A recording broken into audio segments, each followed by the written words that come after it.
Holistic Spotlight.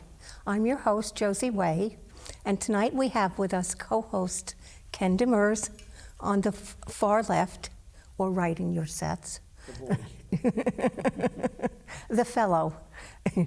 Sherry Kachanis in the middle, and our guest, Mary Catherine Valk. She's done so much that it's written down so that I can't forget. She's a spiritual medium, intuitive life coach, author, and speaker. She serves as an ambassador between two worlds. Trained as a shaman and medium, she relays messages of healing and love from those in spirit to their loved ones here on earth. She has studied with internationally known shamans, healers, and spiritual mediums, and has a private practice, conducts workshops, and speaking engagements. She has a unique style, and her sessions are consistently filled with healing, comfort, and proof of spiritual communication. Mary has recently written a book called Believe in Forever. It's to fulfill her goal of bringing the intuitive into the practical. And it's a book on signs of love from departed loved ones.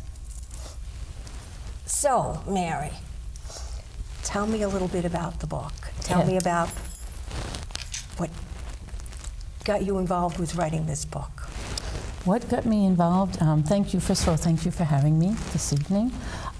This book, Believe in Forever, is talking about the signs that my family has been gifted to receive over the years, starting when I was young, losing the loss of many family members, and then finally my husband passing away when my daughters were teenagers. And we received many signs from him, and I knew that he would be at my daughter's wedding, and I actually asked him for a particular sign to reinforce, especially for my mother-in-law, his mother, who actually was not able to receive any signs and didn't really believe in a hereafter. And I asked him for blue sky, sunshine, and over 50-degree weather.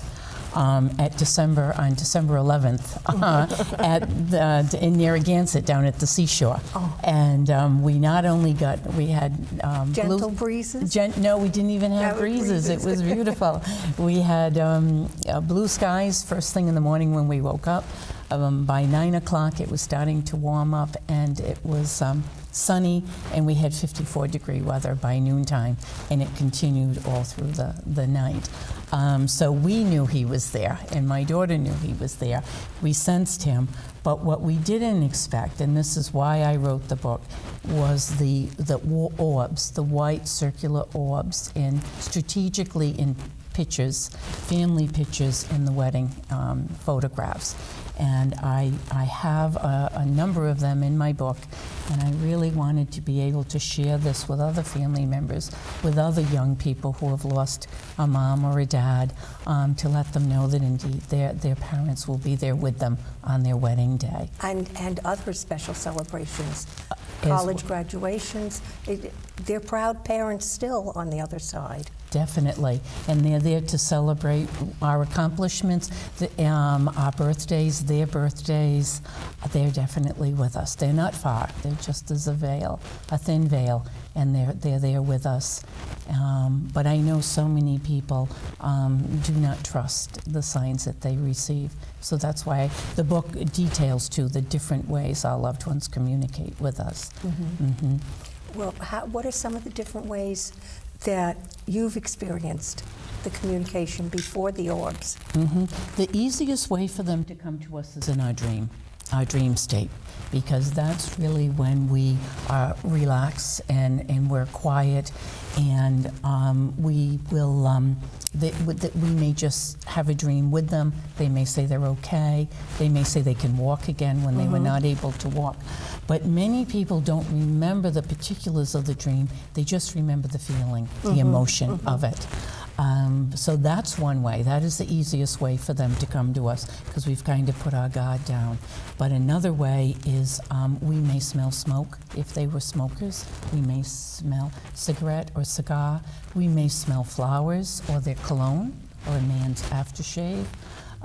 We may find the same type of feather, a coin, a particular coin. The lights may blink. Mm-hmm. A lot of the younger folks that go over love to play with electronic gadgets. Yes, yes, and also too because they're sending their energy. So actually the electrical outlets and lights, or refrigerators too. Many a refrigerator has broken down after a funeral luncheon at a home because they were there and they affected the electrical. But also too, there may be a repetition of a number, and it may be their birthday, maybe the time of their passing. A radio, their favorite song may come on the radio. Yes, yes. Yeah. So in everybody's different. I find that everybody's unique on the other side, as unique as they are here. My dad, in particular, used to set the smoke detectors off at 3 a.m. for three nights in a row, right after his passing. And then when my younger brother passed away, again, the first night of the funeral, the smoke detectors went off at 3 a.m. So we knew. We got up, of course, and checked everything, but we knew there was no fire. We knew it was my brother. And again, he continued for 2 more nights afterwards. So that, again, is sending their energy through the electrical current of the home. Aside from seeing the orbs in the photographs, do you physically see them? With your own eyes, I mean? You can see them, or you may sense them. You may just sense that they're there with you. Usually when you take the photograph, you do not see the orb. But as soon as you look at the photograph afterwards, or look at your digital camera, you will see the orb immediately. And you can take several photographs, and it will only be in the one. It will not be in every photograph. It's just an instant that you're able to capture it. Yeah. Now we do have some photos here that we wanted to look at. Yes. This first photograph, if we can zoom in on it. It'll take a moment. Yeah. Do you see other species while they're playing with the camera there? Oh, they have Do you it. see There other we- species There you go. besides people? I see earth spirits when I'm in nature, and sometimes orbs will be that as well. Yes. Photographs or in your eye? Both. You can capture them. Matter of fact, there's quite a few books that have been written about earth spirits, capturing them in nature, Yeah. or at sacred temples. That's actually a second book I would like to work on. Need to go back Bill, to you that. want to bring that back up again? Oh, sorry, We didn't Bill. get to talk about it. There we Okay, go. this is a picture from my daughter's wedding, and this is my brother who walked her down the aisle and did this is the father-daughter dance that he's dancing with her. And when he came off the dance floor, he said to me, "Oh my God, Mary," he said, "Rick danced that dance with me. I felt him in my arms." So this picture is chilling when we got it developed, because as you can see, there is a white orb in the middle of his back, and it's kind of faint in this picture, but there is another white orb in the back of the back of his head. Yeah. Wow. Yeah. Yeah. But Why would there be 2 orbs for one person? Well, because I think it was Where him they standing, contacted. where he was standing behind him, because my brother even said to me, "I felt Rick in my arms." So even the way those orbs are placed, it'd like- be as if like- he was behind my brother, with his arms around his arms, coming through, holding my daughter. Did your daughter feel? Oh, yes. Yeah. We really felt him so much that day, especially because we had the blue sky, sunshine, and Yeah. over 50-degree weather, In which December. lasted all through the evening. Wow. There's pictures of us out on the open deck at 10 o'clock at night with no We're going to go. Yeah, we'll go to them with no jackets on us. So, and now this here is a picture. It's not going to stay. Whoops. Maybe do one at a time. It's very slippery, the table. No, there's just no support in the pictures. Well, with that, the light. The light's coming across it. That's okay, that's fine. At the bottom. The orb is at the top, so just leave it alone. Right, and Bill, can you go down or up? Go up just a little bit. Yeah. there you go. Okay, and this is a picture of my son-in-law with his groomsmen, and you'll notice he's right there in the middle, and there is a white orb right on the left side Like of his head. Bill? Like a lapel? By Not the- his lapel, no, that No, is behind his head. behind his head. Bill, Oh, if you can okay. drop it down, there Oh, you right, go. I see it. See, I see it. right there, as if he was standing right there behind or next to my son-in-law. Yeah, I see it. Do you have a picture?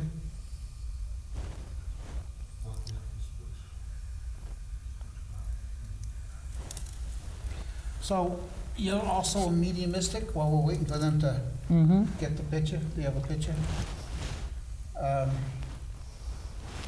Do you do this through spiritualist churches, or you do this in your own home, or what's your... Oh, okay, yeah, just one second. I'll just explain this one too while he has it up. There we go. This is a picture of myself with all of my very dear friends, and of course my daughter, the bride. And you'll notice I'm there in the middle with the gold and the black on the bottom next to the bride. And then to my left, my friend Sherry, there is a big white orb right over her right knee. Which again is a sign that he was jumping into that picture. That she was ill. And she was very ill, actually, with pancreatic cancer, and unfortunately she is in spirit now with Rick as well. And there is one, Very touching. okay, and this, And that so it shows, just confirmed for us. it confirms also not just what you're going to say, which I already, Okay, I'm sorry, okay. but it confirms that they care about us. Of course. And they're there From to the other celebrate side. with us. Yes. Yes. Yes. In good times and bad also. Or when we're distressed or when we're really needing them. And we call on them. They're nearby. There you go. You want Oh, all right. So this is another great picture. This is my other daughter walking into the reception, and you'll notice there is a big white orb over the top of her head as she's walking in. Is it over her head or over the young gentleman's head? Well, I think it's more over her. I mean, it's close, but Is she the girl behind him or the one to the right? she's the girl to the right of him, The black dress? because she was the maid of honor. She has a black dress on, and he was the best man as they walked in. So that's what we found too. He wasn't in all the photographs. Of course, the photographer took 1,000 photographs, but these pictures are from 3 separate cameras. One was my daughter's camera, Lynn, who that picture is of, and then my cousin and a very dear friend of mine, who would have recognized the orbs. That was the beauty of it. Were they digital cameras? They were digital cameras. And that seems to be the difference now.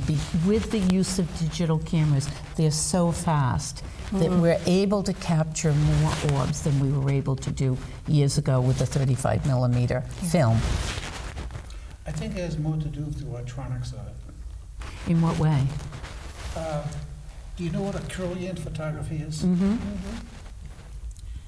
If you take a picture of a Kirlian photograph, the energies in that photograph will come out much more vivid. Mm-hmm. It interconnects to the electrical vibrations better Mm-hmm. than a regular photograph does because it's digital. I don't know. Mm. It's a different wavelength that seems to be picking up.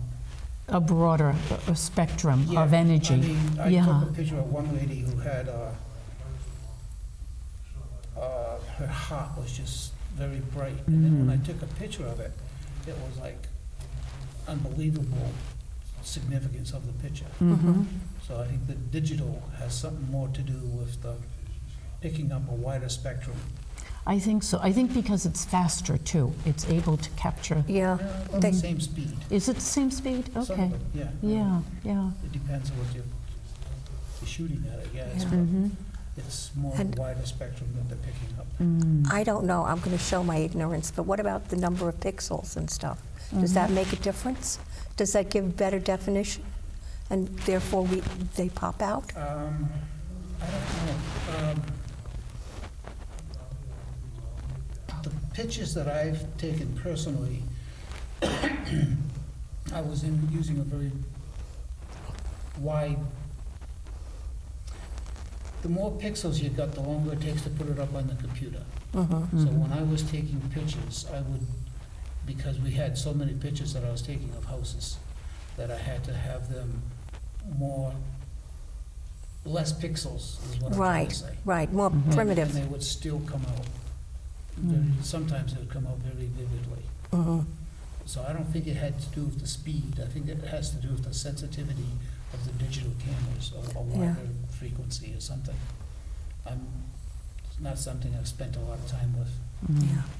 But technology notwithstanding, they have opened the door to us seeing That's right. Well, what seems to make spirit. What seems to make a big difference, you said one of your relatives was also taking the pictures, Yes. and the previous conversation, you said psychic ability seemed to run in your family. Mm-hmm. That, I believe, is one of the biggest factors in people taking pictures and having spirit show up on them, is that the person taking it is got, I don't know if it's affecting the camera from their vibrational level or from the energy that they've got, but if it's a mediumistic person using the camera, you seem to get more orbs and more pictures of people passed over. I think so, because I think they know that you'll recognize the sign. I think, they're more drawn to somebody that has psychic ability. Yeah. Because you'll be able to see them or hear them, or you'll recognize the And- orb in your photograph. It takes an effort on their part to make themselves present. So, and not everyone is able to do it that way yet, Yeah, to make themselves present. I don't, They all have different gifts and abilities and how they can make themselves present to us. as an example, I had just bought a little digital camera, Mhm. and I had taken like 10 pictures with it. And I took a picture out into the field, and then I walked over to a bridge that's on the river. I took a picture to the north side of the bridge, took a picture to the right side of the bridge. It was kind of a rainy, foggy day. And when I dissolved them, there was a big white ball out in the middle of the field. On the north side of the bridge, there was nothing. On the south side of the bridge, there had to be 50 people. Horses, carriages, whirlpools, and they were all in like Civil War garb. So it was beards, some of them were, it was very interesting. But it's how, Well, that's there's a some. lot of people. I'd be That's interested something in you could seeing go it. back into history and of the area and look at and see, people in that clothing area, what would have existed in those times. Because from the area you're talking about, it was in Connecticut. Yeah, There was a Connecticut. there was a population there. Oh, yeah, it was probably, the farm that I was taking a picture of was probably there then. But we're talking horses and carriages and everything else suspended up over the river. Interesting. Very I interesting. don't have an answer for that. But the orbs here are talking that you captured at your daughter's wedding was the reassurance that your husband and your daughter's father was there. And what a beautiful thing for her wedding day to know that, while Dad wasn't here physically, he was there in spirit. And that's so Exactly. beautiful. Isn't that beautiful? It was such a gift. I felt it was a true gift to my daughter that day on her wedding day. And that's why I want to share that gift with other families, the gift that my family was given. And that's why all of these photographs and many more are in the book for people to be able to see. and talking about the other examples of spirit, how they've come to us. There's a lot of stories in the book, and they're all true stories. They're stories from my family, and also I share some of my dear friends shared stories and experiences that they had from their loved ones in spirit. In my family, especially my mother, she not only came to me and my family, but she came to my friends. That's which cool. was funny, in dreams and whatnot. I have one friend that never really met my mother, but she knows her so well in dreams. She'll go to my good friend Lori in dreams and give her messages to give to me. Is she mediumistic also? Yes, she is. Yes, yes. I have a lot of, fortunately, I have a lot of dear friends. Well, actually, who, as we all I'm do. of the belief that everybody is mediumistic. Absolutely. I We agree. haven't developed it out. It's like a muscle. It is. It is. If you don't use it, you lose it over time. And that's another thing that I talk about in my book. I believe we all have this natural intuitive ability, and that after we lose somebody very close to us, I think they're really there helping us develop our intuitive ability so that we will be able to sense them and keep that communication going even after they've gone into the spirit realm. I think of them on a day-to-day basis, other than the special occasions. I think of them as like cheerleaders, you know, to encourage us, particularly when we get discouraged. You know, that they encourage us to keep going on our paths when times get, especially when times are difficult. Definitely. They're definitely there for us when times are difficult. Or in celebration. Yes. Or in yes, yes. And especially around their birthday, your birthday, wedding anniversaries, anniversaries of their passing even. Be open to signs then. That's really when they're nearby, within about that week period around any of those special occasions. Yeah. In Halloween too. They're Yes. around Yeah. on Halloween. Yes. Well, So the 2 veil weeks is so before. thin. Yes. Yeah. Do you find that to be true, that they talk about the veil being thinner? Oh, You can yes. have a good conversation. Yes. Not a struggling conversation, but a good conversation. At that point in time? Yes, and people who aren't sensitive then will often hear or see things that they never hear or see. Why? Why? Because the veil between the worlds is so thin at that time. What is unique about it? Do we know that? Well, Does anybody have a if you clue? look at the time frame, we're going into the last quarter of the year. It's after the autumn equinox. It's the halfway point between the autumn equinox and the winter solstice. That's where Halloween is. What is there that's specific energy-wise to that point in time? Well, I think It's you're been- looking for something specific, but during that time frame, the veil is just very thin. It's just, I guess, it's just the way it is, Ken. I know that, but I'm a very practical person. And it's I like been nuts and recognized a bolts. long, long time. Right. Yes. Well, Yes, Yeah. I've talked about it for thousands of years. Yeah. Especially in indigenous societies, they honor their dead. They actually bring That's food right. to the cemeteries Yes. for Halloween. And then what's right after Halloween? All Souls Saints' Day. All Souls Exactly. Day, All Saints Day. So Well, even the Christianity honors. But they recognized it, whether Picked up other religions to make those people favor they may Christianity. have, and I mean, not have, but they knew there was something to it. Yeah. That's why they picked it up.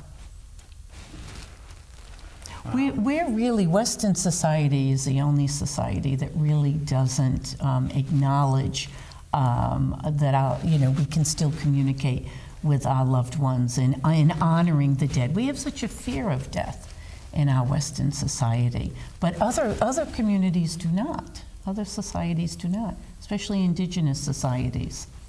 You know, the Native Americans honor their ancestors in spirit all the time. A lot of them do have rituals, though, around protecting themselves from unhealthy spirits around the time of death. Out in the Southwest, they actually have they make a separate entrance to the house, and they go in and out that way to fool the spirit that they're coming in and going out. Because the spirit, they feel that the spirit doesn't know that. But they protect themselves from the ancestors at the immediate time of death. But after that, they honor them and their wisdom. Once you're on the other side, it's a lot easier to get more information. You got a better memory of past lives and future lives and everything else. So, yeah, there's a good time to honor them if you can get more knowledge. So the book came out of the pictures and the wedding and the wanting to spread the message that people are there. Yes, yes. And mostly, again, for young people who have lost a mother or a father, but also the signs, because I'm finding many people do not acknowledge a sign, or they're afraid of it. They don't know what to make of it. And they don't tell anybody, for fear of being ridiculed, or think they're crazy. But I have to tell you, since I started working on this book, I have not spoken to one person that if I sit down with them and talk to them about this book, they will tell me a story. And they'll say, some people will say to me, I've never told anybody this, but can I tell you this? And I'll say, of course, tell me what happened. And then once I say, yes, that is indeed a sign, just my acknowledging and reinforcing for them that that is indeed a sign from their loved one, then they believe it, then they trust it. They feel it, and they feel that relief. Like, yes. I could feel that. Thank you for confirming what I thought I knew, but wasn't sure. But was afraid to and didn't know who to ask. Exactly. Right. Who do you ask? Yeah. Who do you go to? Yeah. So, but really, people are getting the sign. So I want them to be able to feel comfortable now. And then talk to their other family members, because they're probably other family members are getting the signs too, and nobody's been talking about it. The population in general is becoming more receptive to this? Yes, definitely. There has been a big turn. And because people like yourself, well, all three of you actually. Yeah, I do, and I think people are becoming. And again, we've lost so many family members now, and we're losing younger people now. Yeah. I think, and once explain that one. Well, it just seems like more young people are passing, whether it's through car accidents or even now with. Well, historically, I think with wars. Wars, we have war. That's right. Yeah, but we've had a war for a long time. Yeah. So, and a lot of times, some people, would live till they were 60 before they lost a loved one. It's not like that today. People are losing family members at all ages now. May I interrupt just to say thank you to the audience for coming to join us today, and please come back and join us again. We will have Mary Catherine back, because she has a lot more to talk about. And we have a lot more questions. But to go back to the young people, I think there were more roles in spirit for young people, so that they take on the mantle. My son took on the mantle of helping young people to transition on the other side. Yes. And there are many of them that are old enough souls now that they can die young and help others. As I said again, thank you for joining us on Psychic Holistic Spotlight. Thank you for having me. Thank you, co-host. You're welcome. It was a pleasure. Thank you for sharing this. This is really amazing. Thank you very much. What's really cool about the orbs, because I've taken pictures with orbs, when you blow them up on the computer, you can actually see the flower of life in them. There is.